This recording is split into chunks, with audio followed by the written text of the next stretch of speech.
সহজে যেভাবে চাইতেছে যে এভাবে ঝটিকা মিছিল করে নিজেদেরকে আবার প্রতিষ্ঠিত করবে তা আসলে হবে না। তাদের আরও 10 বছর টাইম লাগবে, শুধু মানুষের 10 বছর কমই বললাম, আরও 20 বছর টাইম লাগবে শুধুমাত্র মানুষের মনে তাদের প্রতি সফট কর্নারটুকু নিয়ে আসার জন্য। কারণ স্কুল কলেজ ভার্সিটিতে তারা যে পরিমাণে ছাত্রলীগ যুবলীগ যে পরিমাণ টর্চারগুলো করছে মেয়েদের উপরে, তারা মেয়েদের উপর টর্চার করে প্রোগ্রামে নিয়ে আসা থেকে শুরু করে যাবতীয় টর্চারিং তারা করেছে। এই জন্য তাদেরকে মানুষ এখন এতটা বিষ মনে করছে।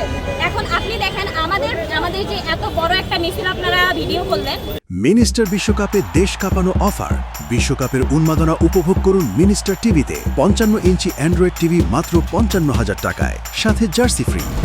এই মিছিলে এমন একজন ব্যক্তি বলতে পারবে না যে তাকে আমরা জোর করে এই প্রোগ্রামে ডেকে নিয়ে আসছি। আমাদের সংগঠন কাউকে জোর করে নিয়ে আসে না, কোনো স্কুল কলেজ ভার্সিটি কোথাও কোনো প্রেশার চলে না। আমরা শুধু জিয়ার আদর্শের সৈনিক হিসেবে যারা আমরা জনাব তারেক রহমানকে ভালোবাসি, যারা বেগম খালেদা জিয়ার আদর্শকে ভালোবাসি, জিয়াউর রহমানের আদর্শকে ভালোবাসি, সেই আদর্শে যারা মনে করি যে আসলে আমরা দলকে ভালোবাসি, দলের জন্য যাব, শুধুমাত্র তারাই আমরা দলের এখানে আসি। আর ছাত্রলীগের সময় আপনারা সবাই দেখেছেন তারা স্কুল কলেজ ভার্সিটিতে কোনো মেয়েকে হলে থাকতে দিত না, তারা সবাইকে ধৈর্য বাইন্দা নিয়ে এখানে মিছিলটা বানাইতো। আমাদের এটা করা লাগে না, আমরা নিজেদের ভালোবাসার ডাকে মানুষকে নিয়ে আসি, আর ভালোবাসায় মানুষ আসে, এভাবে তাদেরকে দেখিয়ে দিচ্ছি।